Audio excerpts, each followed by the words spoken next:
basically, what is migraine? We were saying the last time that migraine is a reversible neurological condition. Do you remember we were saying that basically what happens when a migraine attacks the brain, the nerves in the brain become insulted. So you end up with like a bad hair day almost inside your head.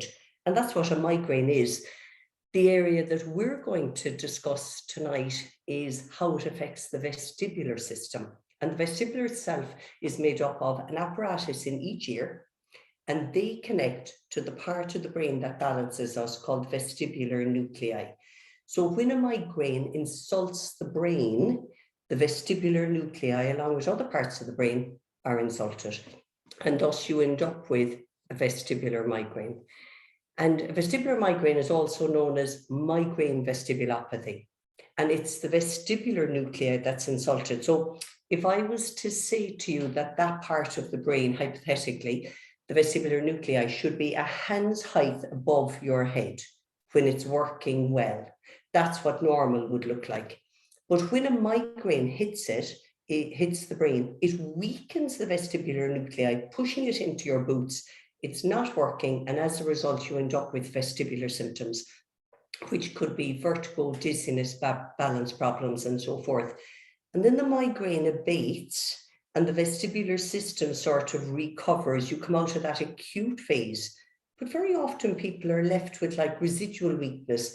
It doesn't recover to its fullest state. It might be sub-functioning like that. And that's a residual weakness that's left there, even when the migraine is gone. And we'll go into that in more detail in a moment. So migraine weakens the vestibular system, and 30% of migraineurs will suffer from this type of migraine. They say that vestibular migraine is the second most common cause of vertigo. But I've put here, in my experience, it's the first most common cause of vertigo. And I really think research is going to prove that in years to come. And there's just two really important points I just need to clarify here, that vertigo is a symptom, not a diagnosis. So if you've ever been told by any professional because of your symptoms that you were diagnosed with vertigo, that would be equivalent to being told if you went into a physio with a pain in your shoulder, they did an assessment and then they gave you a diagnosis of pain. You'd say to them like, sure, I know I've pain, but what's causing it? Same with this, vertigo is only a symptom, not a diagnosis. And this is where an accurate diagnosis is the most important thing, as it is in any case. Until you get the accurate diagnosis of what's causing your symptoms, you can't avail of the treatment at hand. Who gets it? 60% of sufferers report a family history. It affects all ages, and in the proportion of women to men would be 3 to 1. How is it diagnosed? We covered this in more detail in the first talk, where we're explaining that there isn't one single test for diagnosing vestibular migraine. A detailed medical history is taken, and after that, certain tests are done to rule out other causes. And one of those tests is called functional vestibular assessment, and that helps to identify and diagnose vestibular migraine. And those tests involve things like checking the gait pattern. The gait is how the person walks, and whether they can tolerate head movements while they're walking. It also assesses balance in detail. It assesses the dynamic visual acuity. That's the ability of somebody to focus on a target and move their head at the same time without falling over or feeling symptomatic. A detailed oculomotor exam is carried out, and that's where the eyes are looked at, because they really are the telling point of what's happening in the vestibular system, both in the ear and in the ears and in the brain. And we use infrared goggles to carry out that test, which is, you can see from the slide there, I was only looking at it earlier, I hadn't noticed it for years, that you can see the eyeball is the size of the screen of the laptop. So it's like cheating, being able to see that. You're able to really identify if there's an abnormality in the vestibular system there. And then the patient is put through different positional tests. And from all that, a diagnosis is reached. And if it's migraine, the person will have reported, if it's migraine, they will have reported possibly 2 types of symptoms. One is pain and the other is aura. And under the aura category are all the other symptoms other than pain, which can include any combination of vertigo, dizziness, disequilibrium, nausea, vomiting, light sensitivity, sound sensitivity, and so forth. And we'll go through aura in detail in a moment, because there were multiple questions about aura, and we'll go through the more commonly seen aura symptoms. When people suffer from migraine, sometimes they might only get head pain, just pain, and that's it. Other times they might get pain and aura, so they might have pain and vertigo, dizziness, disequilibrium, and so forth. But other times they might have no pain, just aura. It's called a pain-free migraine, which almost sounds contradictory. You'd be only short of saying to me, sure, it can't be a migraine if there isn't pain.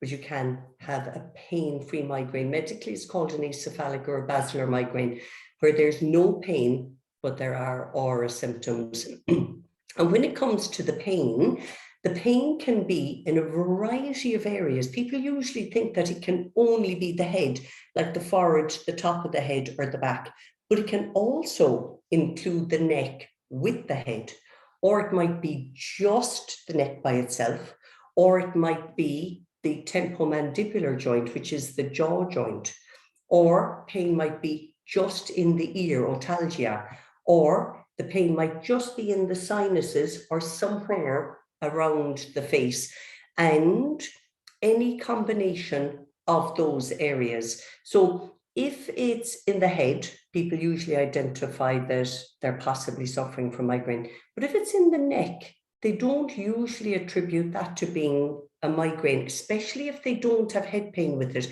If they only have neck pain, they'll very often think that the pathology is coming from the neck, and they'll come into me saying, I've seen so many physios with having treatment for neck pain, but nothing ever really worked. And lo and behold, why not? Because the problem was that they were migraineurs. The migraine insult to the brain was causing neck pain. So what do? You have to treat the migraine, and the neck pain goes away. And usually if you have these symptoms, you will find that your neck pain follows an atypical pattern. If you have a neck pathology and you go to move it suddenly and, you hurt your neck, and then it stays sore for, hours, days, or weeks, whatever, and then you get treatment and it passes up. Whereas the neck pain due to migraine is atypical in the sense that it just waxes and wanes. It comes and goes of its own accord almost. You might just be pottering in the kitchen and lo and behold, you get neck pain.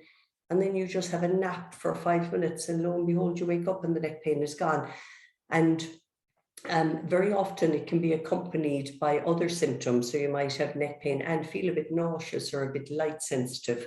So neck pain coming from migraine, you have to treat the migraine.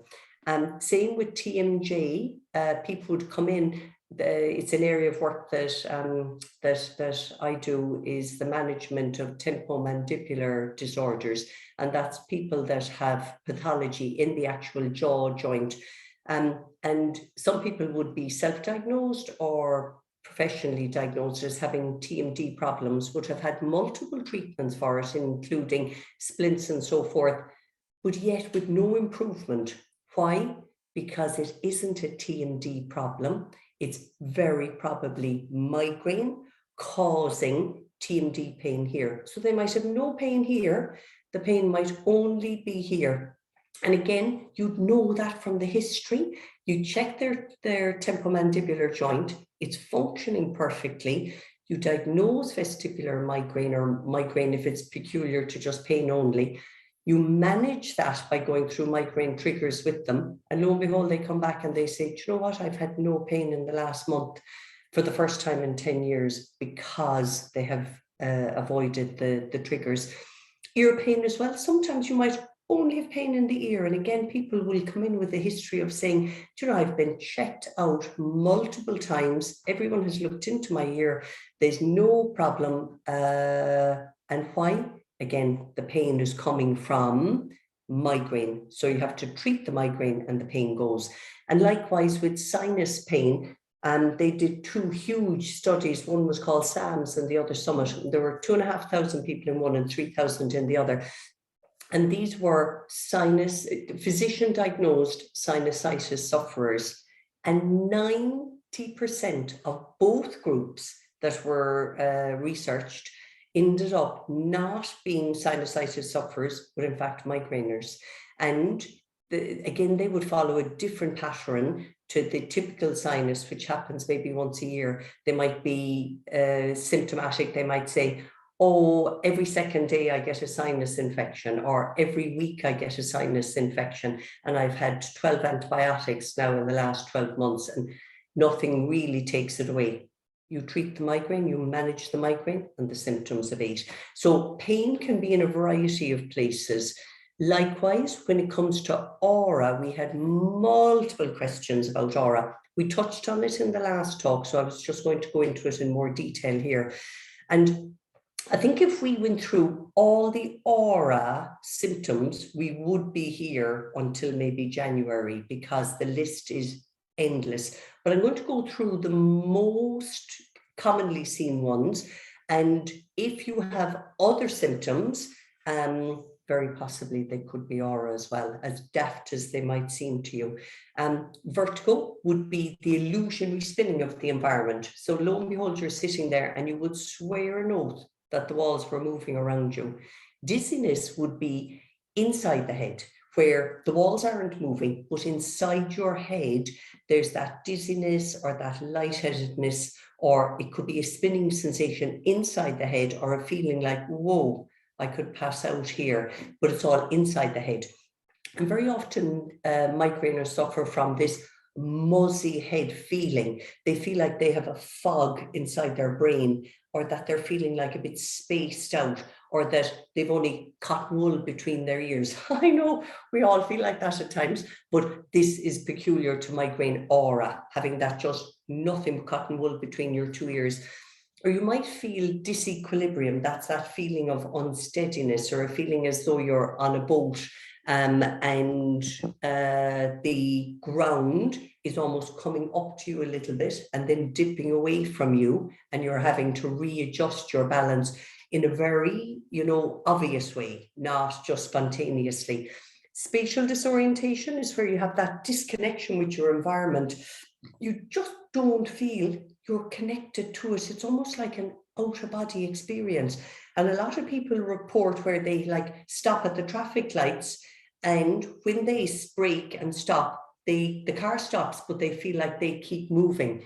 Or they're stopped at the lights and the car next to them starts moving. So they start jamming on their brakes, thinking that it's their car is moving, when in fact it's the other car. So it's that total mismatch between where you are and what's happening with the environment. Intolerance to busy environments, very commonly seen amongst vestibular migraineurs, and especially during migraine aura. So you might go off on your Saturday, be happy shopping, and then you're inside in the shop and you just feel the whole thing becoming overwhelming. Suddenly you start to be very aware of the bright lights, the shiny floor, all the products, the people, and so forth. And again, that can happen if there is a residual vestibular weakness, like we were saying, if this thing hasn't fully recalibrated, but it can be heightened as part of aura.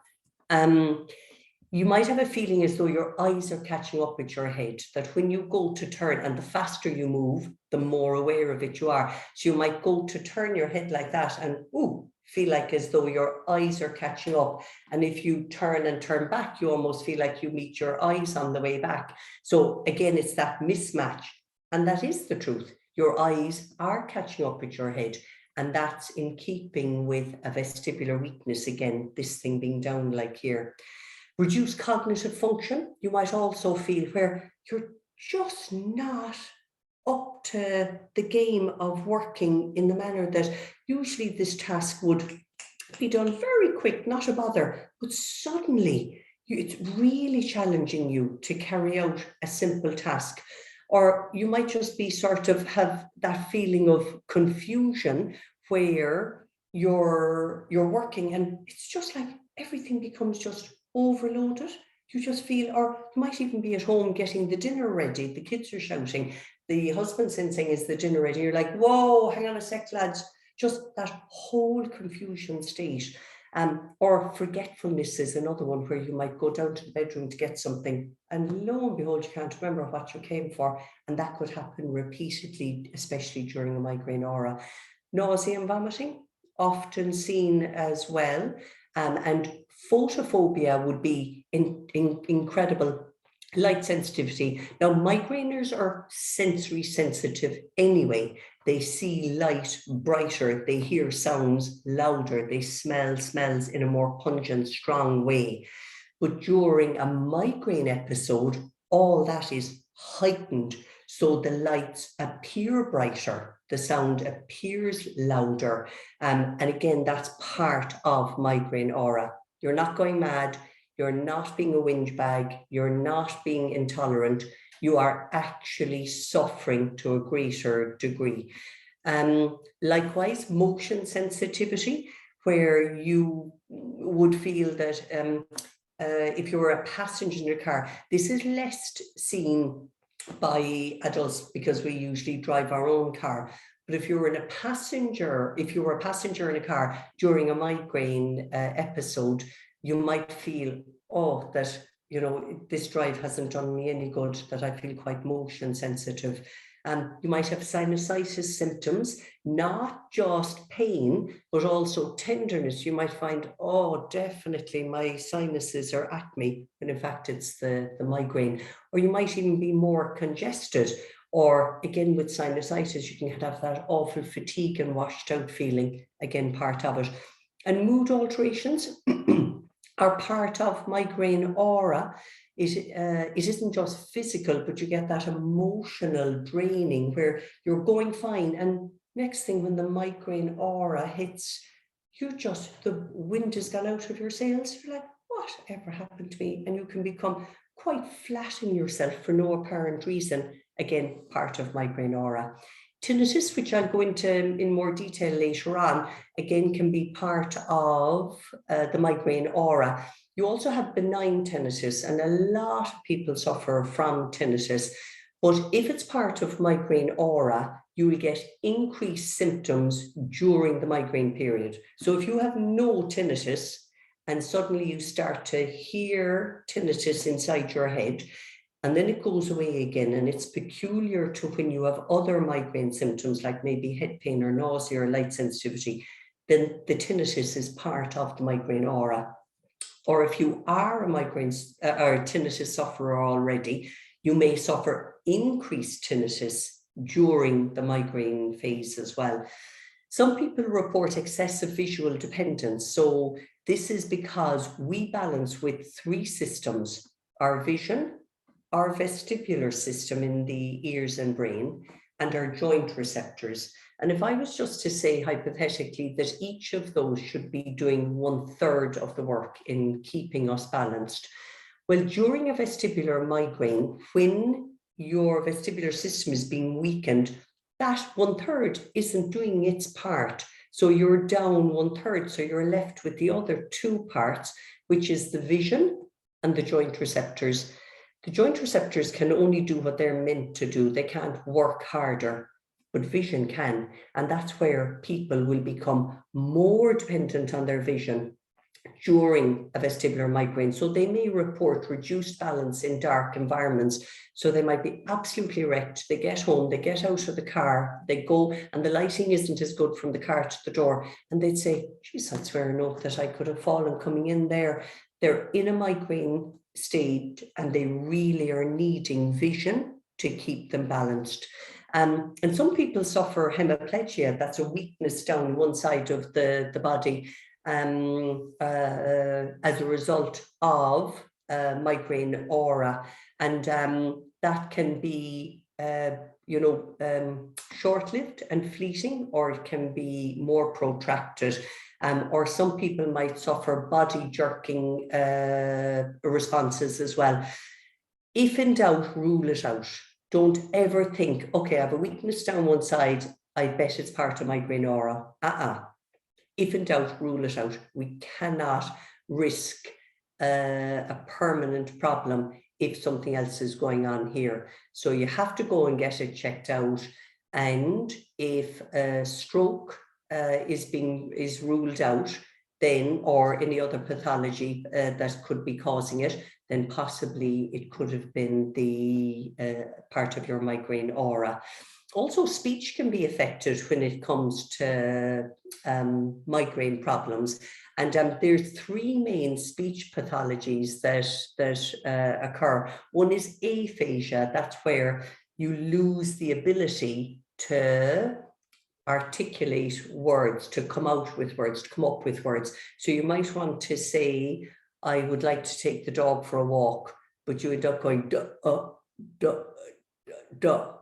And I've seen people like this, where they literally suffer aphasia. They cannot come out with the words. Dysphagia is where there's a partial loss of language. So instead of saying something with, a string of words, they'd be long pauses and shorter sentences. So again, instead of saying, I'd like to take the dog for a walk, it might be dog walk, sort of that. Or dysarthria is where the articulation of words is challenged, again, because the vestibular migraine is insulting that part of the brain that controls speech. So with dysarthria, the muscles aren't working as they should. Speak with like a slurred speech. There'll be a slurred speech. Again, they're all those speech abnormalities, would be not just peculiar to migraine aura, but also could be significant of some serious pathology in the brain. So that would always need to be checked out medically. If in doubt, rule it out. Don't risk it. There were multiple questions about symptoms. One of them was, can you get different symptoms with each episode? Absolutely. One time you might just get pain, another time you might get pain with vertigo, dizziness, disequilibrium. The next time you might get no pain and you might have nausea, vomiting, light sensitivity. It might vary every time. Is there a comorbidity with other vestibular disorders? Absolutely. A huge comorbidity that I would see people as vestibular migraineurs and they'll come back another time with another vestibular problem. And I remember that was part of our training, being told that, which I thought was quite strange, because vestibular migraine is peculiar to the brain, but yet vestibular migraineurs will very often come back with other pathologies, maybe in their inner ear. It is hidden. It is difficult to explain to family and colleagues, and it is very frustrating. I've just written here, yes, in order to help others understand what you're suffering, because it's a nightmare when you're suffering from any type of migraine. It's hidden, nobody can see it. There are expectations of you, you're not rising to the game, and there's lack of understanding. So two things, Deirdre and I were saying, for people to share this video, and the other one that colleagues and family of sufferers would understand it better. But really, the Migraine Association of Ireland is going to be your best bet. If they log into the website, they have a brilliant website to go down through all the different things that migraine sufferers suffer from. So could you have another vestibular disorder? There were multiple questions about this. There are lots and lots of different vestibular disorders. I've narrowed it down to the more commonly seen ones. And the first one would be what's called residual vestibular dysfunction. And remember, I was saying a while ago that the vestibular nuclei hypothetically should be like a hand's height above your head. And when you get migraine, it gets pushed into your boots. And then the migraine abates and you start to recover, but you don't make a full and complete recovery. There's that residual feeling that you're just not fully right. That's what residual vestibular dysfunction is, that residual weakness that's in the vestibular system, after the migraine has abated. And usually this includes symptoms like dizziness and unsteadiness when you're walking or moving your head. So what's the instinctive thing to do? Avoid moving, to move, unblock almost robotically, because the last thing you want to do is bring on dizziness. And it's actually the opposite you need to do. And I'll go through that in treatment in a moment. The treatment for that is vestibular rehab, where it'll involve a lot of movement to get the vestibular system from here back up to here. When it comes to residual vestibular hypofunction, this is the same as dysfunction, but it's due to a problem in the inner ear. It's a residual weakness that's there after the inner ear insult has abated. Here, benign proximal positional vertigo is a very commonly seen vestibular problem, and they say that it's the most common vestibular disorder. But again, I've put an exclamation mark there, because I believe it's the second most common, vestibular migraine being the first. And I think research will show this in not too distant future, I hope. In this case, this is a problem of the inner ear, because we have 6 canals in our ears, 3 in each ear. And inside in those apparatuses in our inner ear, there are little bony particles in a cup. And those bony particles roll out of the cup and end up in a tube where they shouldn't be. And the history for this, and that's why the history taking to discern if somebody's a vestibular migrainer or not, helps hugely, because in the case of BPPV sufferers, pardon me, the sufferer will report positional vertigo. It's a vertigo that will come on after they get into a new position, 2 seconds later. So it's not while they're moving, because remember I was saying with vestibular migraine, it's when you move, it's like, whoa, you feel your eyes catch up with your head. With this one, you lie down and then 1-2 seconds, whoa, then it comes on. So there's that delayed response. And this very specifically lasts for 10 seconds and then stops. And once you don't change position, you don't get any other symptoms. The treatment for this would be very different. You need to put those particles from the tube back into the cup. A maneuver, once the correct canal is identified, the maneuver itself only takes about 2 minutes. But it's really important with this. There are loads of YouTube videos about how to do canalith repositioning therapy, but you could be doing the wrong maneuver for the wrong canals, because there are 6 canals, 3 in each ear, and there are multiple options for each of those, details of which I won't go into now. But I've seen so many people use the wrong technique, and instead of putting particles in, they've dislodged particles out of other canals unnecessarily.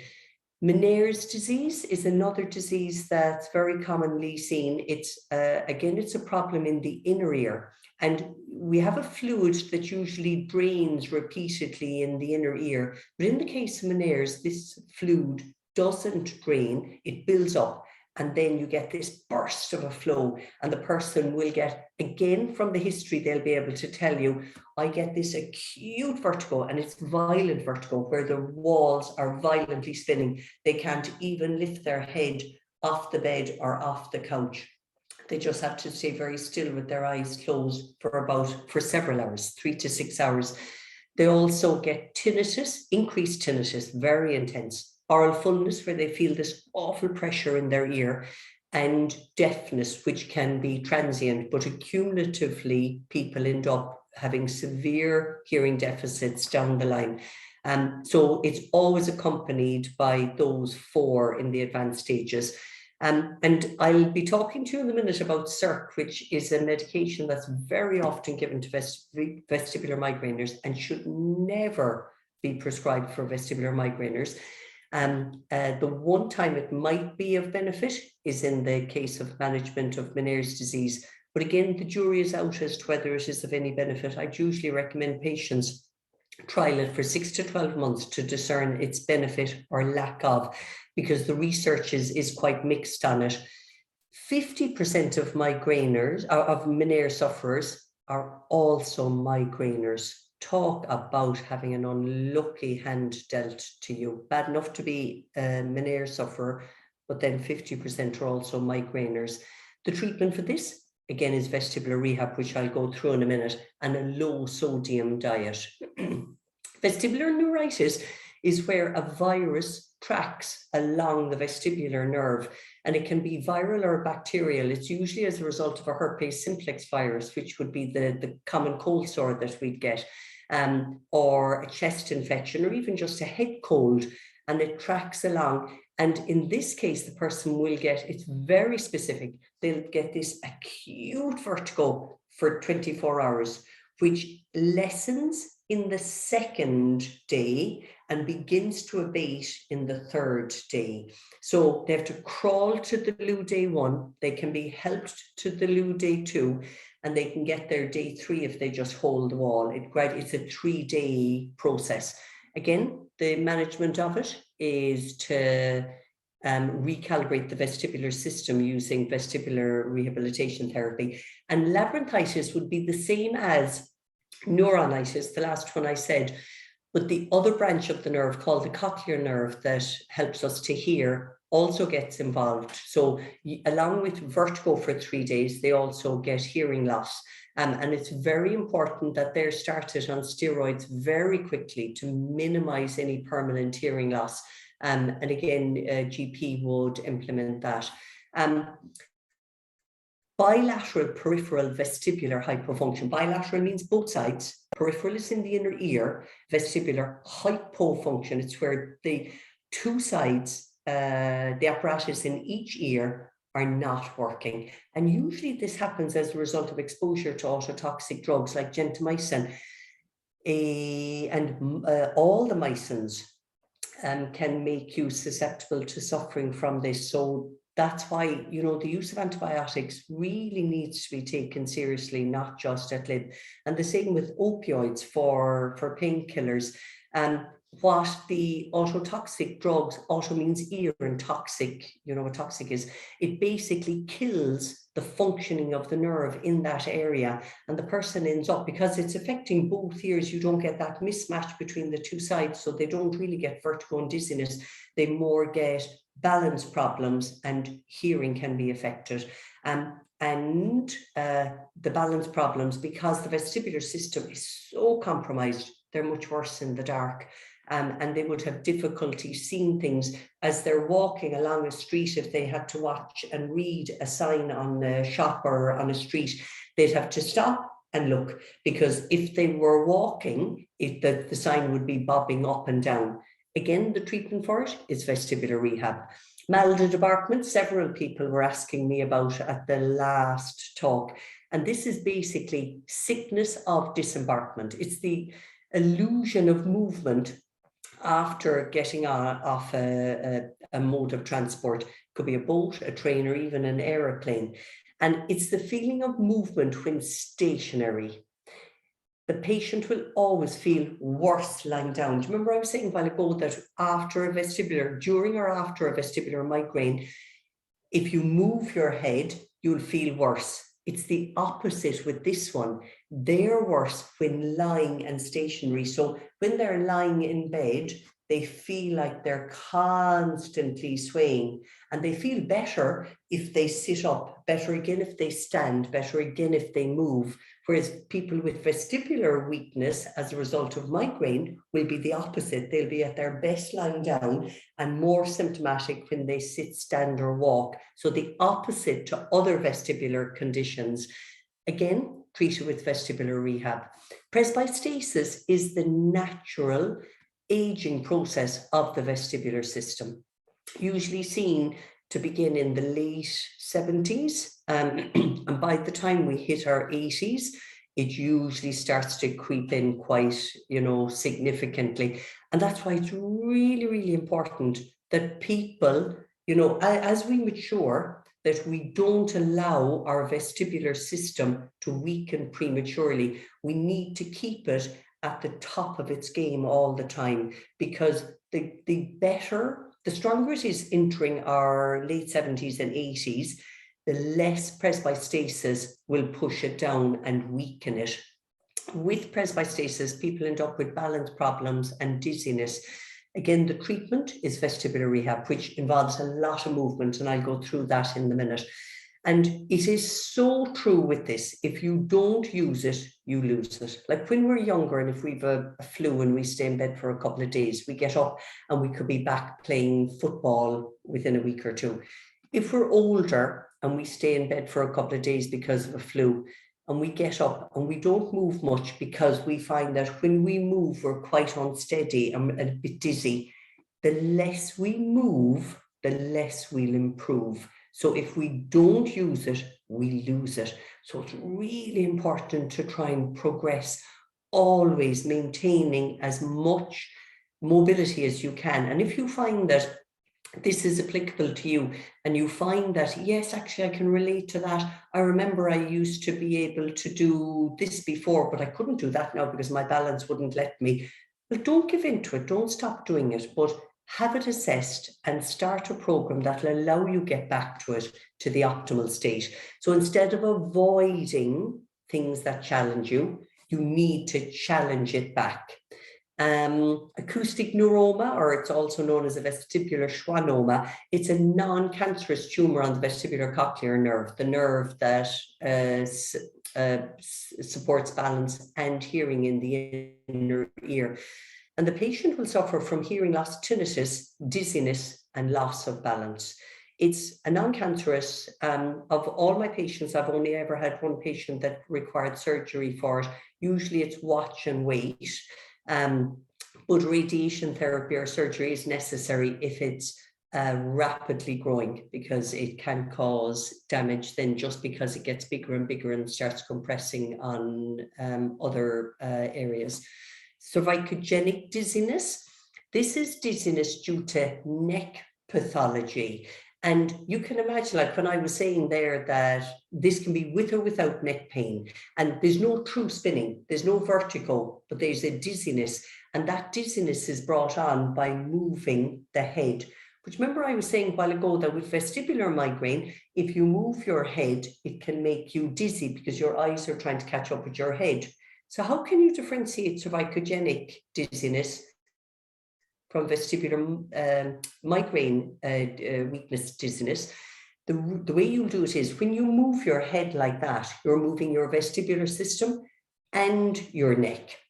So it could be either. So what you need to do is you need to keep the vestibular system stationary and move the body under a fixed vestibular system. And if by moving the body left and right like that, I'm moving the neck. And if I report, oh, I'm quite dizzy now when you do that. And when you turn the other way, oh yeah, I'm quite dizzy as well. Then that's cervicogenic dizziness. By moving the neck, it's causing dizziness. The treatment for that is to mobilize the neck. It would need to be assessed, mobilized, and the person would need to be given a home exercise program to keep those joints mobile. And the time I usually see this would be after road traffic accidents or traumas, a fall from a height, or a belt of a hurley or something like that. And also they need vestibular rehabilitation therapy exercises different to these ones. Concussion, it can be a blow to the head in sports, road traffic accidents, or a fall. And it's basically where, you know, the way like the brain is like a mushy thing inside a solid a cage of bone. And what happens with concussion is the head gets a belt and that mushy brain bangs against the inside of the skull, and that traumatizes the brain. These 4 areas of symptoms that patients would suffer from. Some people might have emotional, sorry, I'm just pushing this on. They might have emotional, pardon me, emotional changes. That's where after suffering a concussion, they might end up feeling quite sad or quite irritable, more irritable, or they might have cognitive problems where their ability to pay attention to tasks is grossly compromised, or they might have problems with memory or working out. You know, a student might say, I was well able for maths before and now I can hardly add 1 and 1. or they might have somatic symptoms, which would be physical ones like visual problems, dizziness, unsteadiness, headache, nausea, all the sort of vestibular type ones. And fourthly would be sleep alterations. They might have difficulty falling asleep or fragmented sleep, or find that they wake up too early. The treatment for this, the most important treatment for concussion, is rest. It is so important to rest, and to rest fully, to rest from work, to rest from school, to rest from watching TV, rest from reading, rest from talking, just to rest, to allow that swelling in the brain to just all calm down. And then once the time is right, vestibular rehabilitation therapy can be implemented. But also brain gem, we need to get the brain back working again. So it's that cognitive focus on crosswords, and a gentle exercise program to get the person progressively being more active. The thing about after a concussion, people are more prone to migraine. So people that were never migraine sufferers beforehand can suffer from migraine after a concussion, or people that did have a history of migraine will end up suffering possibly to a greater degree from migraine after suffering a concussion. Not every case. So if you've just had a concussion, don't be thinking, oh no, what am I heading into? You could be the exception to the rule. Persistent postural perceptual dizziness. This is something that there were multiple questions about. And this is where, instead of full recovery after vestibular insult, so the vestibular system gets insulted, and in the case of the vestibular nuclei, it gets pushed into the boots, and then the migraine abates, and the vestibular low, that's a weakness. But in this case, instead of complete recovery, the brain stays at this high alert state, reacting as if it's constantly in danger. And the sufferer has this constant feeling of motion and dizziness and unsteadiness when they're up and around. And the severity can fluctuate during any day. Anxiety then usually kicks in around things that trigger the symptoms. So they'd be benign situations like walking becomes highly provocative. So you know that walking down along a street isn't a high risk category if you're walking down the street here in Middleton, say. But the vestibular system sets off alarms and sirens in this high alert state, making the person feel this intense anxiety in this high alert state, and that's 3PD. These symptoms are present 24/7 to varying degrees of severity, usually only abating when the person is lying down and sleeping, or if they're fully supported. In order to qualify for this diagnosis, you have to have been symptomatic for more than 3 months. The residual symptoms that are there, that constant feeling of motion or dizziness or unsteadiness when you're moving around, get worse when you become upright. So you'd be at your best lying down, and then when you sit up, you begin to feel it. And then when you stand up, you feel it to a greater degree. And then when you move, you feel it to a greater degree again. You'd also feel worse when you're exposed to movement, especially complex visual patterns. So if you were to walk into a hotel that would have zigzag patterns on the carpet, it's like, whoa, hang on a sec here now. Or busy shops like Pennies on a Saturday would be your worstest nightmare. And also the third time that you would be more aware of symptoms would be when you're performing precision tasks like reading or scrolling down on your phone. You'd have to turn away and scroll and look again, or even using the computer. The treatment for this, again, is vestibular rehab, but also exposure therapy. Exposure therapy means exposing yourself to the challenging environment. So if going into a grocery store is extremely challenging for you, and if you give up doing it and you say, I'm not going to go in, well, then you'll never allow your system to be exposed to the stimulus in order to get it used to it, and you'll forever want to avoid that shock. Whereas what you need to do is you need to go in a systematic, progressively manner. So you might go in for 5 minutes, first of all, but use a trolley, and you might feel, whoa, the symptoms are coming on. So you go back out, you sit on a bench, and then you go back in and you do that for another 5 minutes, and you gradually expose yourself to it, and you increase the time from 5 to 10 to 15 minutes, and then you get rid of the trolley and you try and go in without a trolley and so forth. So that's all exposure therapy. If you avoid the situation, you'll never get used to it. In the majority of cases, vestibular rehab and exposure therapy is enough to conquer 3PD. But in persistent and resistant cases, the other two legs of the tripod, we call it, need to be implemented. One is cognitive behavioral therapy, abbreviated as CBT, and that's where a cognitive behavioral therapist would retrain your thought process to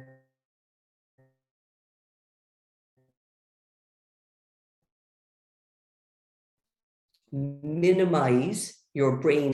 And if implementing that second leg of the stool didn't suffice, then the use of SSRIs or SNRIs would be implemented.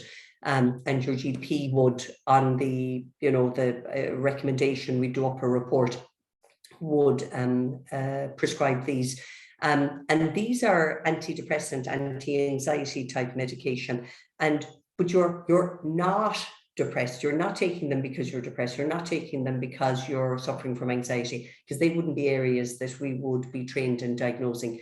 You're taking them to calm down the bells, the whistles, the sirens, and they're taken for a period, not forever. And I know we're all sort of a bit like, oh no, I'd hate to go on those sort of drugs. We're all like that. But it's a case of using a crutch while your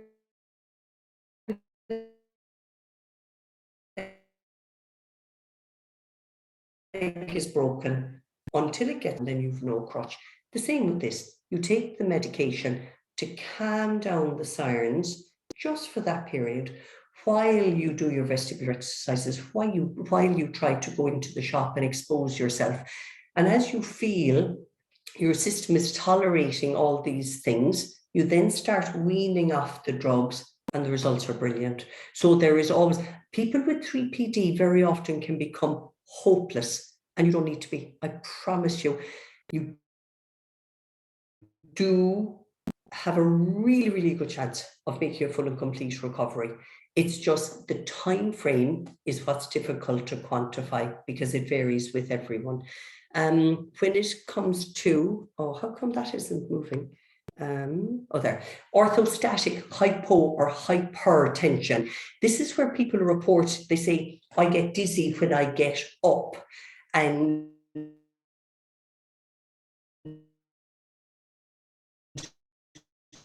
I would always check. And this isn't where you have raised or lowered blood pressure as per just checking it in a sitting position. This is blood pressure regulation. I put regulation in bold there. It's poor blood pressure regulation. So it's the body's ability to alter the blood pressure when you go from one position, like lying, to sitting, to standing. Usually our blood pressure system should be able to regulate that, so we're asymptomatic. But if when you go from lying to sitting to standing, you're like, whoa, and you feel really, really unsteady for a period and you have to hold on to something, you need to have this checked. And it's not a case of just checking the blood pressure. Like I said, you have to lie down for 10 minutes, and after 10 minutes have your blood pressure checked, and then immediately stand up, have your blood pressure checked again, and within 2 minutes have it checked a third time.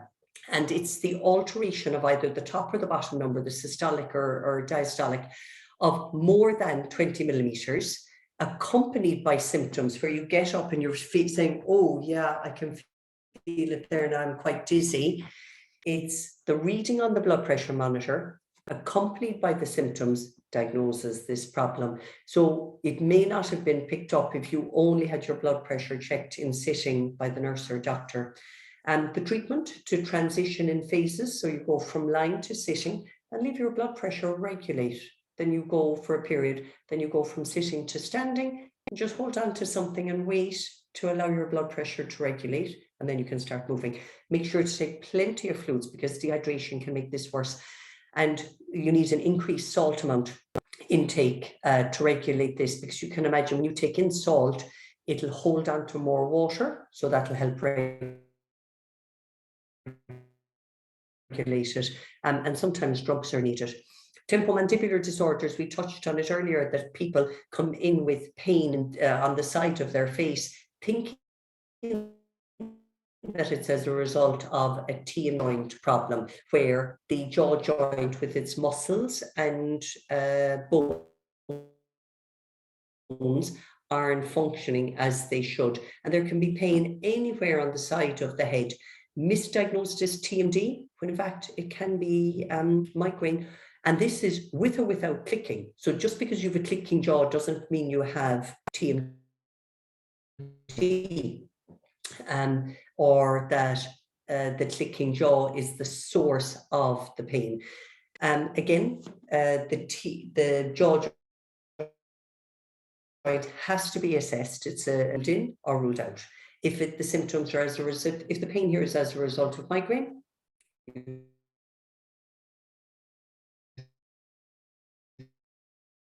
the migraine. If it's as a result, diagnosis is the most important thing. You could be going off putting mouth guards in and everything, getting no relief, when in fact it's the migraine needs to be treated. So how do we treat vestibular migraine? There's two ways. One is we need to stop the migraines from occurring in the first place by avoiding migraine triggers. So the other way I was saying, just peculiar to the vestibular nuclei, the trigger comes along and it insults the brain. So one, we need to stop the triggers. And two, we need to recalibrate the vestibular system to allow it to make a full and complete recovery. But this is after the migraine episode abates. So if you're a migraine sufferer and you suffer a migraine during the migraine, you definitely don't do any vestibular rehab. One, you rest. Two, just to try and slow everything down. Two, you try and identify what brought this on. 3 o'clock in the afternoon and I haven't eaten since 6 o'clock this morning. I haven't drank any water today. Eat if you're hungry, drink if you're dehydrated. Address what has triggered it, and then allow your system to recover. And then the following day, because you'd be a bit washed out the day of a migraine, so give yourself that day off. But the following day, maybe you could get going on the vestibular rehab. The triggers, similar to any migraine, for vestibular migraine, the same triggers: emotional, environmental, lifestyle, hormonal, diet, and now we have COVID to add to it since recently. When it comes to emotional, it's at the top of the list, because stress and anxiety are the #1 causes of all types of migraine. It can, depression can also be a trigger, and poor efficacy for management of headaches. If you just don't get your act together, if you don't listen to the advice that the Migraine Association is giving you, saying you need to avoid these triggers, you need to exercise, you need to, poor management of it, that's another one. And really what's important is to have that balanced lifestyle, where you have that balanced mind, body, and spirit. And stress is part of all of our lives, but we have two choices when it comes to stress. We can either allow that stress to come in on top of us, flare up a migraine, we'll feel awful, and the condition we're getting stressed about hasn't been helped by our response. Or the other response is to say, okay, I'm going to get totally stressed over this thing now. I have two choices. I can either leave it frazzle me, or I can not let it in. And we have an incredible power to do that, to say, I'm not going to let this frazzle me. And as a result, you minimize the chance of a migraine from occurring, and the event is going to get resolved anyway, or it's going to continue anyway, whatever it might be. You getting stressed isn't going to change it. So each of us need to be gentle on ourselves. We need to look after ourselves, and we also need to look after each other. And to be aware as well that we don't need to be doing and achieving all the time. We need some time to just be. And that is invaluable for migraineurs, if they can just slow down and be. Oh, their emotional came up. Environmental, another significant trigger. Light sensitivity. So this is where if you're exposed to bright lights, it can be detrimental, or bright sunlight. So to use polarized sunglasses or a peaked cap if the sun is very bright, or especially if it's low in the sky, like at the moment, if we'll ever see sun again, to have a peaked cap that'll come down to try and keep it away from your eyes. Migraine glasses, again, if you're exposed to being on the computer a lot as well, and to avoid fluorescent lighting. That's why we changed all our lights here from fluorescent to LED, just because it'll, again, just minimize it a little bit better. Smell sensitivity, so to try and avoid strong smells. Sound sensitivity, try and avoid it. And again, like I was saying, you know, sometimes we can avoid loud sounds, and as migraineurs, we'll be more sensory sensitive. We'll hear sounds louder, we'll see light brighter and so forth. But during an episode, they're all heightened. So the sound will appear louder. So you'll be saying to them at home, "Holy divine, could you not make any more noise filling the dishwasher?" That you feel like they're almost banging the plates together, when in fact it's just the normal filling of it, but you're hearing it in a heightened manner. And you might be saying, "Oh, did you ever turn down that noise?" Again, you're hearing it in a heightened manner. No, you're not a nag, you're not a whinger. You are suffering as a vestibular migrainer from being sensory sensitive by nature, and then having increased sensitivity because you're having a migraine at the time. So put in earplugs and head off, leave them fill the dishwasher, leave them listen to the loud TV or whatever, and go off and have some quiet time yourself. Weather changes as well, something we can't change. Increased atmospheric pressure can have a hugely negative impact. Migraineurs would always say to me, "I feel like a barometer. I know when the weather is changing." That increased pressure, and lo and behold, they get a migraine. Another part would be lifestyle. And it's really important to maintain a regular sleep schedule. Lack of sleep or oversleeping can cause problems. So it's very important to try and go to bed at roughly the same time. Now, not to be fanatical about it, because that in itself would be stressful, saying, "Oh, it's 10:05, I'm supposed to be in bed at 10. That's pure stress. But I'm just saying, like, not to go to bed at 10 one night and at 2 in the morning the following night, but roughly have a regular sleep schedule, and not oversleep. Very often migraineurs, when they're just about to enjoy a nice Saturday morning lie in, lo and behold, they will wake with a migraine. Why? Because they've overslept. It's called a Saturday morning headache. So a routine, you may not suffer from that, in which case that's great, enjoy your Saturday morning lie-in. But if you do, you may realize that actually I won't be able to enjoy lie-in because I'll suffer for the day with a migraine, and it isn't worth it. Routine about everything. Migraineurs do best if they're in a routine, and that's routinely eating, exercising, and sleeping. To try and do everything routinely. And we're such creatures of habit. So like, exercise doesn't come easy to any of us, mea culpa. But if you get into the habit of doing things in a routine, that you go for that walk every morning, you get up 1 hour earlier every morning and you go for that walk, and you say to yourself, "I'm going to do this every day for the next 20 or 30 days. I promise you, it'll become a routine and you will just keep going. Likewise, we can get out of routine so quickly as well. So try and develop that routine and avoid nicotine. It's an all nasty. If you find that you can't kick it fully, just be aware of every cigarette you have to minimize them. lifestyle with regard to posture. There were loads of questions about this the last time.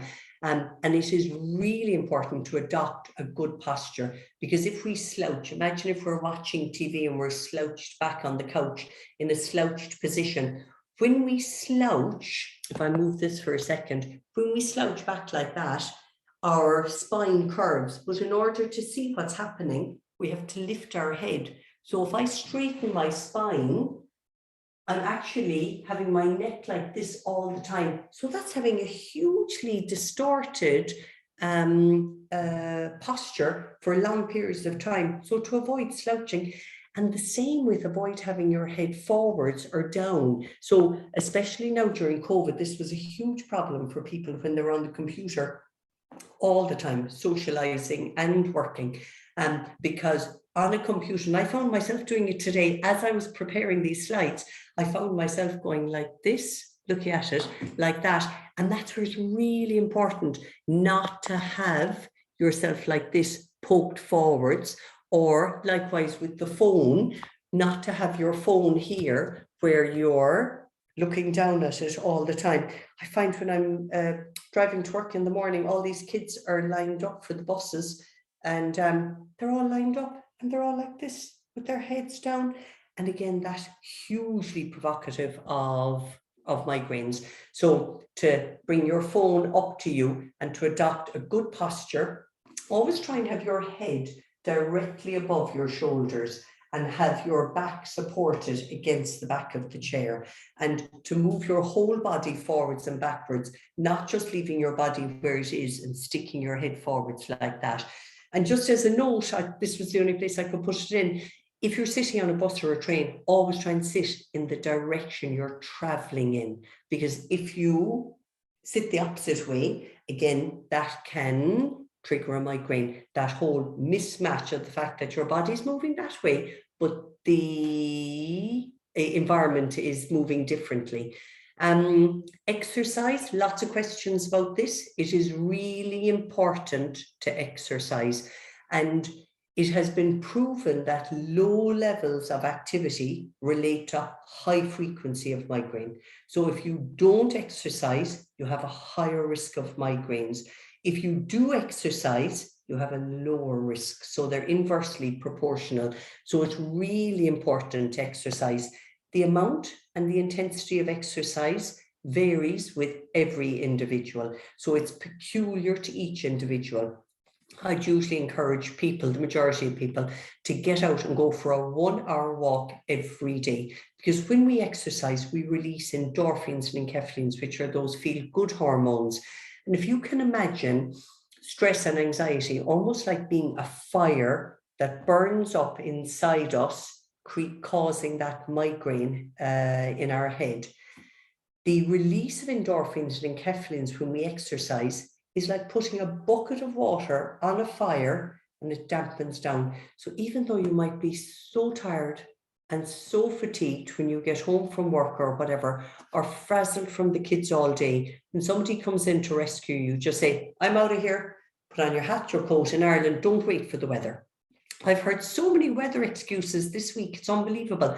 I've told everyone to go off and get their rain gear and head out, hail, rain or snow, to head out and get the exercise every day to release those endorphins and enkephalins. In the snow, obviously, and ice, it can be dangerous. So don't walk on the roads, but walk through the fields, or go into a large shopping centre if busy environments don't bother you, and walk up and down, or there are car parks, just so that you can get out and get exercise. Do you want to hear the bad news? Some suffer exercise-induced migraine. There actually is an exercise-induced migraine. People that when they exercise, they end up getting a migraine. In that case, they have to curtail, not abandon their exercise, but to curtail their exercise to a tolerable level, to the level that doesn't cause migraine. So if they go for a 45-minute run, they end up getting a migraine, and they want to train for a marathon, they want to increase it, they may not be able to. If they go for a 30-minute run, they don't get a migraine. They may need to just limit it to 30 minutes. It's all about managing it. We're all individuals. Hormonal, lots of questions about this, not my area of expertise, but a 2-second a couple of comments on it. There is a huge connection between hormones and migraine, especially when estrogen levels are varying. So estrogen has a significant part to play in it. So if people have no estrogen, exogenous estrogen, which would be estrogen taken in from outside the body, needs to be avoided. It needs to be a progesterone only.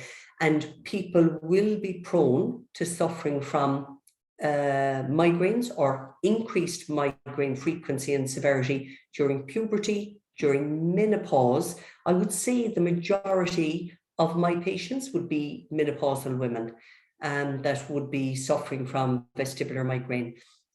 Likewise, during the menstrual cycle at different points.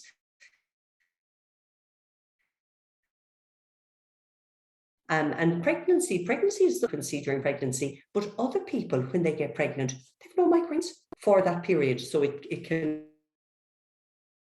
vary. With regard to diet, like I said in the January talk, there are volumes of books written about diet and migraine, but really important points would be regular meals and always eat at least every 8 hours. Of course, we do that during the day, but I'm talking about at nighttime, and that's why it's always important to have a snack before you go to bed, because if you're going to be in bed for 8 hours, you need to eat something before you get into bed, something light like biscuits and a glass of milk or something. And to avoid being hypoglycemic in the morning, which would be the low blood sugar levels, which in itself can trigger a migraine, and avoid dehydration. So just like eating the wrong foods are bad, eating no food or not drinking water they're two hugely commonly seen triggers of migraine. So avoid dehydration. Make sure you get at least 3 pints of water every day. And you can keep a diary. There's 2 types of diaries that can be kept, because it's good to keep a diary to try and see what triggers your migraines, especially from a dietary perspective. The Migraine Association have a fabulous paper copy one. That's the picture there, the guy with the pen, and it's a brilliant one. There's also an app called Migraine Buddy, which is a paying app, and it can be a little bit demanding. If you're into apps and you're happy to do lots of techie inputting, then it's for you. If you're not, the Migraine Association paper one would be a fabulous option. When it comes to diet, again, instead of going through all the dietary things, I'm just going to say that there's 6 most commonly seen dietary triggers. We call them the 6 C's: caffeine, cheese, red wine, a claret, citrus, chocolate, and MSG, Chinese. They're the most commonly seen diet triggers. When it comes to COVID-19 and migraine, there is a significant connection between COVID-19 and head pain. And when I say COVID-19, I'm talking about both the virus and the vaccine. The headaches with regard to the virus is one of the most common symptoms of COVID-19. Headaches are. And 20% of COVID sufferers develop persistent chronic headaches. And this is even higher in persons with a history of migraine. COVID-19 can also trigger migraines for the first time. So if you've been a migraine sufferer and you have found that since suffering from COVID, you're getting more headaches or persistent chronic type headaches, well then that very probably is due to COVID-19. Or if you've never had migraine and now you're suffering from it, that's a high possibility as well. Same with the vaccine. It hasn't been shown to trigger migraine, but it has been shown that headaches are more frequent, last longer, and were more intense in people with a history of migraine. So the research up until now has very much focused on COVID and headaches, not just peculiar to migraine. So there's lots of research coming down the line, lots of it necessary. And further research is focusing on identifying treatments as well, which is great. At threshold, you don't just like end up being exposed to one trigger and end up having a migraine. You don't just have your cup of coffee and end up with a migraine necessarily. Migraine triggers are accumulative. So you might get stressed about something, not sleep the best, skip breakfast, grab a coffee to keep yourself going, and boom, you've hit the migraine. So you want to try and slip in under that radar and not reach the accumulative state. So when it comes to treatment, we referred to vestibular rehab a couple of times there, and this is basically systematic exercise-based program to recalibrate the vestibular system. Remember I was saying at the beginning of the talk where the vestibular system gets weakened, the migraine abates, but the system doesn't fully recover. And what vestibular rehab does is it provokes recalibration so the vestibular system can fully recalibrate and get back to normal pre-migraine state. This is a very much an evidence-based practice. Huge amount of research has gone into it in the States and in Europe as well now in recent times. And instinctively, vestibular migraineurs are inclined to avoid head movements. And who wouldn't? Here you've suffered from dizziness, the migraine is gone, you go to move your head and you feel dizzy. So you're like, whoa. The truth is, moving your head won't prevent or provoke an episode, but what it will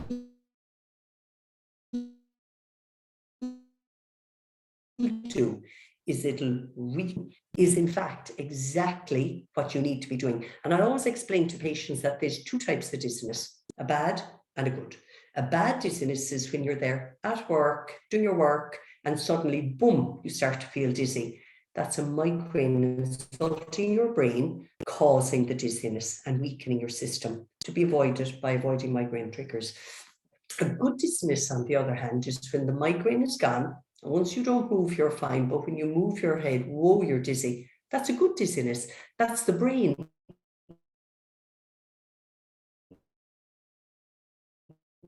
trying to recalibrate it. Vestibular rehab exercises involve a lot of head movements because by moving, it's given a chance to recalibrate. It'd be the same as breathlessness. There's two types of breathlessness, a bad and a good. A bad breathlessness would be if you were there at your desk on the computer and you started to get breathless for no reason at all. A bad breathlessness. A good breathlessness is when you go for a jog and you start to get breathless. That's a good breathlessness because that's strengthening your cardiovascular system. Vestibular exercises and head movements are strengthening your vestibular system. So vestibular migraine, they need to move. So what does VRT entail? It entails head and eye movements. So it might involve looking at a target, moving your head a lot, or it might involve moving your head and your eyes, but it always involves two things. One is where your eyes are focusing, and two is where your head is moving to varying degrees. It also involves balance training, and with balance, you have to challenge it. If you just limit yourself to doing what you can do safely without challenging yourself, it will never improve. But if you find standing on one leg a challenge and you're having to really work on it to stay on the one leg, I'm not standing one leg now, I'm actually sitting still. But if you're finding that you're having to work, that's brilliant. That's your system trying to work out how to keep you balanced. So if you're like this week 1, you'd be like this week 2. And by week 3, you'd be solid, standing on one leg. Your reactions would still be occurring, but they're fine-tuned and they're not elaborate anymore. And that's what challenging the system does. It strengthens it. And that's peculiar to all ages, from very young that have had vestibular insults right up to very mature ages. And exposure therapy, like I was saying earlier, where you expose yourself to the challenging environments, if it's going into a shop or if it's looking at challenging things on TV, it might be, pardon me, it could be that you find it very difficult to watch race cars, like Formula 1 races on the TV or something like that. Again, you'd expose yourself. in a graduated way. And that's part of vestibular rehab. We would give patients a list of videos to work through, from easy ones to more difficult ones. So you would end up having like Times Square, where there's people and lights and cars and, oh my God, so busy, or a Venetian village in Las Vegas, where you can imagine like the flashing and the ding dong and the noise and the everything. And you expose yourself by looking at these videos on a large screen, and the bigger the screen, the better. You could do it on your phone, but it's better if you do it on larger screens. So a laptop is better than a phone, but a big smart TV is better again. And you sit there and you expose yourself to it, and you feel yourself being stirred up, at which point you pause the video, you go off, you do whatever you want to do. You can rest or be active until the symptoms of stirring up settle down, which could take 2 seconds or 2 hours. And then you come back, you unpause, you expose yourself to the stimulant again. And again, you get stirred up, you pause it. And bit by bit, you keep exposing yourself to that stimulant in a very progressive, controlled manner. And by exposing yourself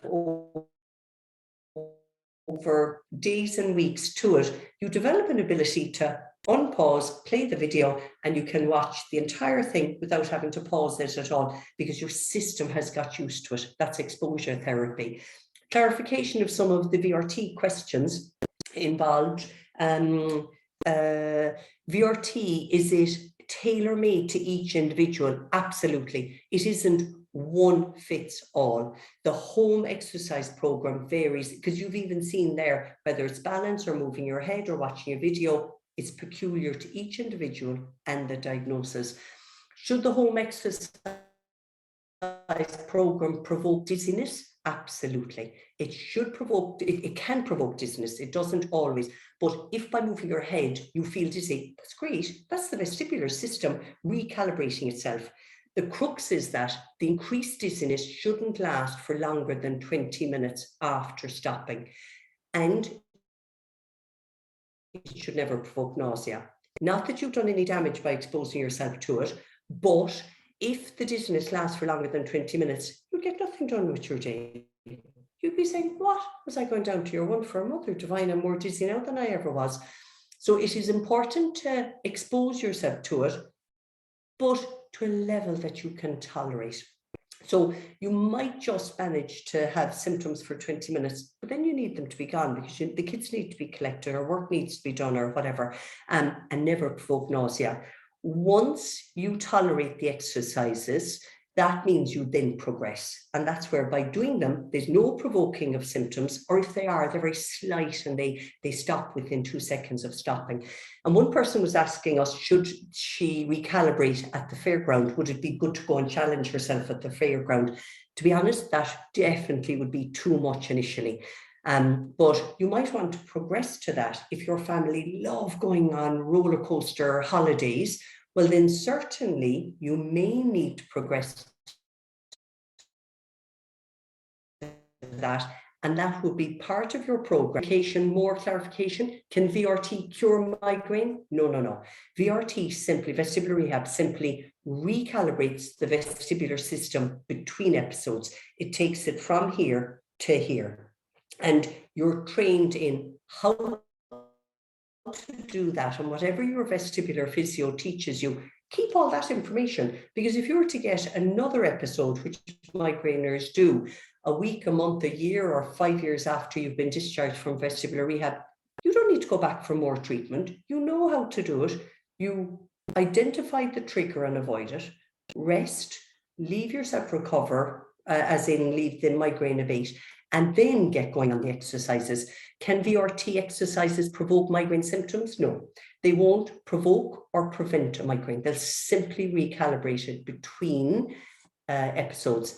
And one patient was asking a question. She was saying, I started vestibular rehab and I was fine for the first 2 weeks, but then I got dizziness. That was a migraine. That was a spontaneous episode of dizziness.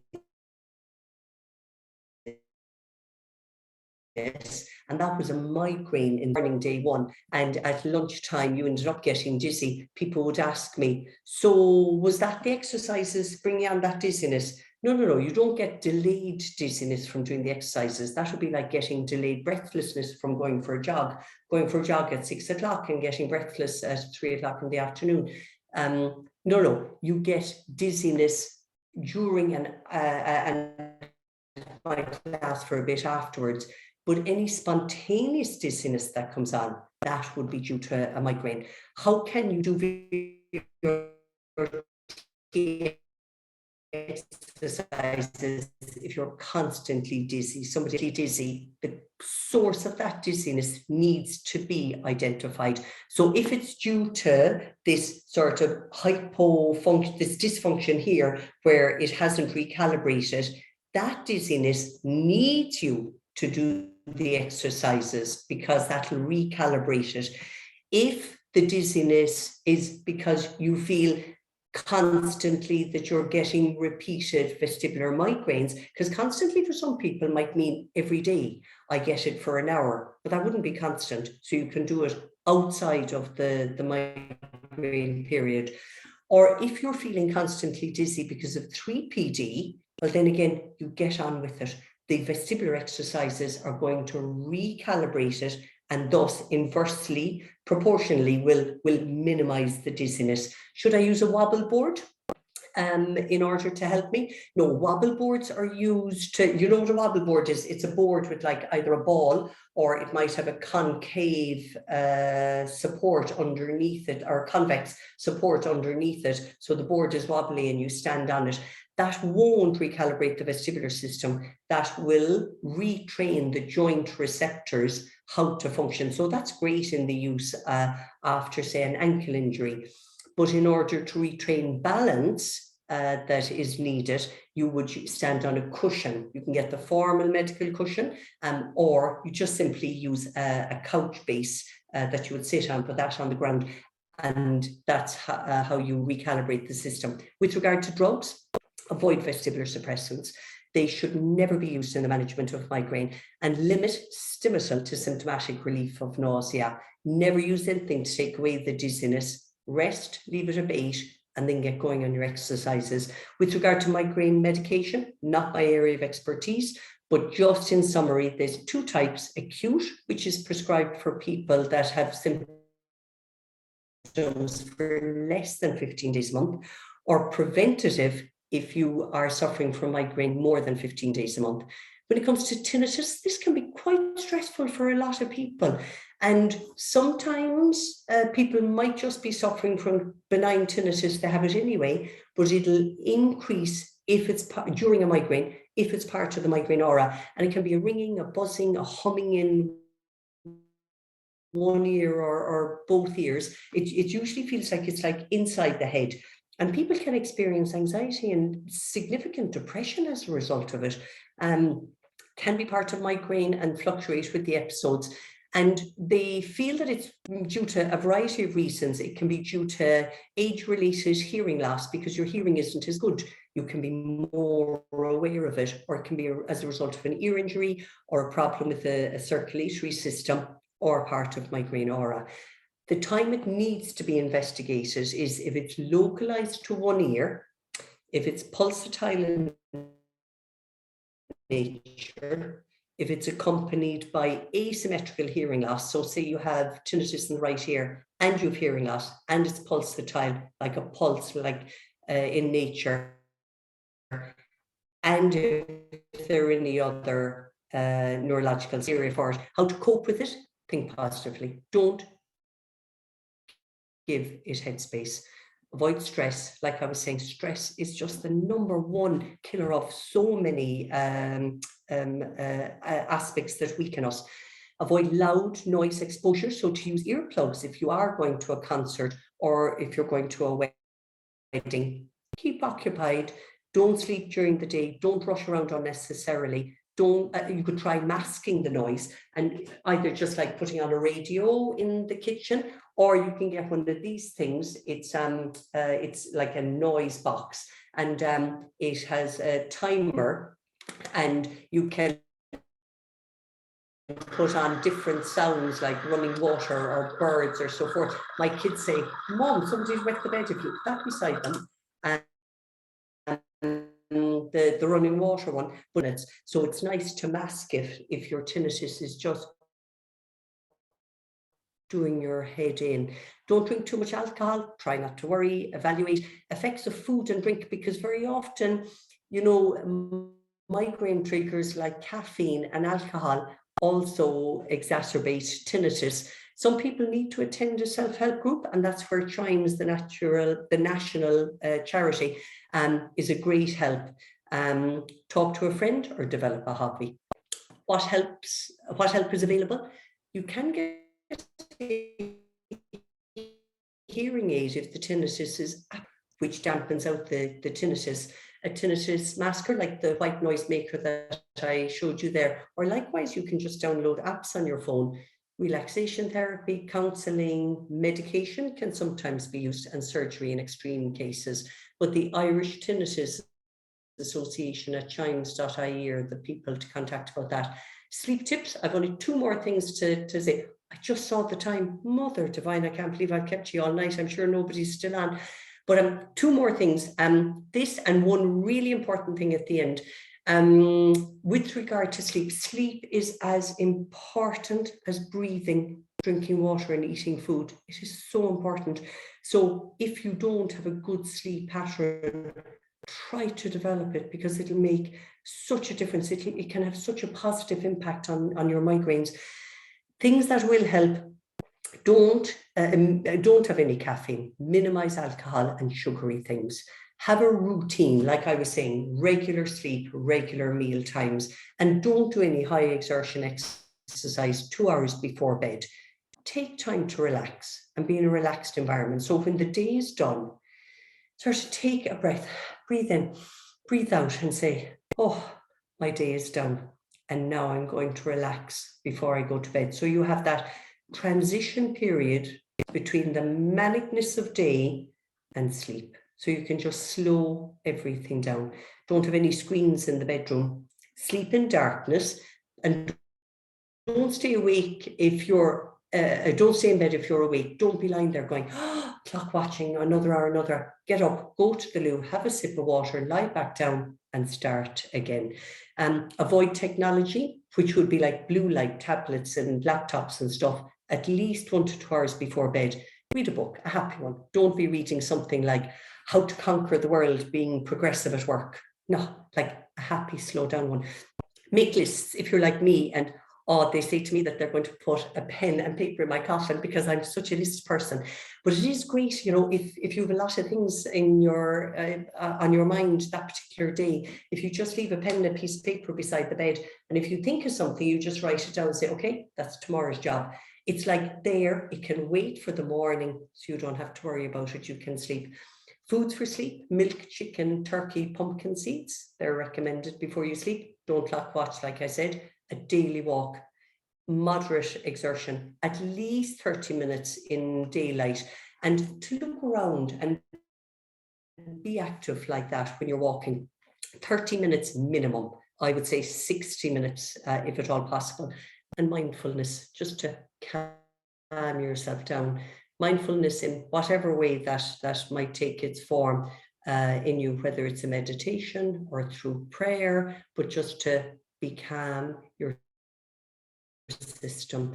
When it comes to, and this is really important, reasonable accommodations for students of all ages, and the reasonable accommodations are given to migraine sufferers, not based on their diagnosis, but based on their need. And there is a significant need for migraine sufferers to be helped.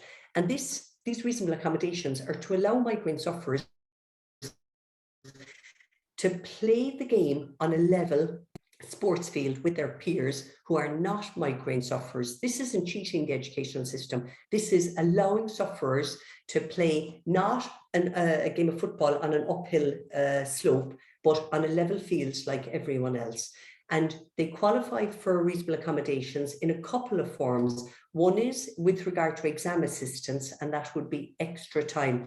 At the moment, if I'm correct, and you can check with the Department of Education, it was always 5 minutes extra time for every 30 minutes of state exams.